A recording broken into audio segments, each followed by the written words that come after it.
What are some tips for fishing from shore since a lot of people don't have a boat or a kayak or a belly boat or something to fish from? Yeah, starting out, that's a big thing. And I always recommend people run open face spinning reels for that because your casting distance is a benefit. If you're fishing from the bank, even when I'm in my kayak, I really like having open face spinning, having the casting distance of it, and a long rod. I tend to run 7-footers. Everybody wants to buy a short rod. They think that's easier to deal with, but a longer rod gives you more control over a hooked fish, trying to bring it in, moves more line on a hook set, casts further. Like there's a lot of benefits to a longer rod. So 7-foot medium is getting to be the norm anymore, and that's because of the benefits of the length.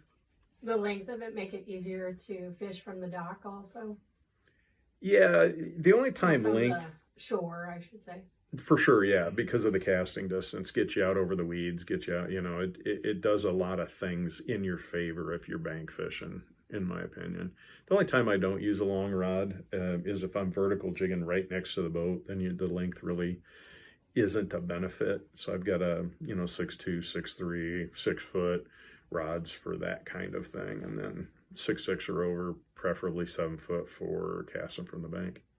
Would you recommend a net for most parents? I mean, do you think that that keeps the fish from getting hurt as much? Who's a net? Yeah, you definitely want to run a net for making sure that you get that fish in for the kid, and it's easier on the fish if you're not putting your hands all over them. Dry hands are tough on fish. I always wet my hands before I handle them just because they produce a slime that protects their body from infection and stuff. And when you grab them, the slime stays on you and comes off of the fish. Now they produce more, but the longer they have that slime, it takes to replace that slime, the more likely they are to get either a fungal or bacterial infection. And sometimes you catch fish that have like white fuzzy patches on them. That's typically a fungal infection.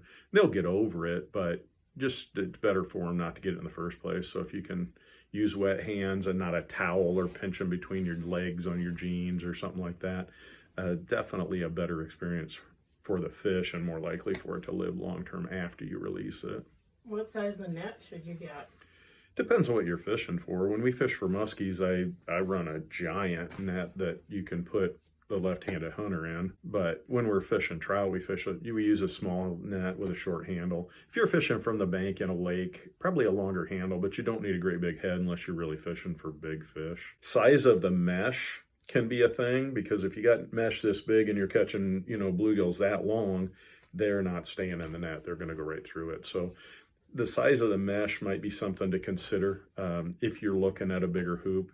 Bigger hoop's easier to put a fish in, but it's also more of a pain to carry and stuff. Longer handle, they make handles that'll slip through, and so you can shorten it up to carry the net. But I would worry about mesh size, and the head size doesn't need to be a lot bigger than the fish you're going to put in it. Thanks for joining me today, and we are doing this in multiple parts.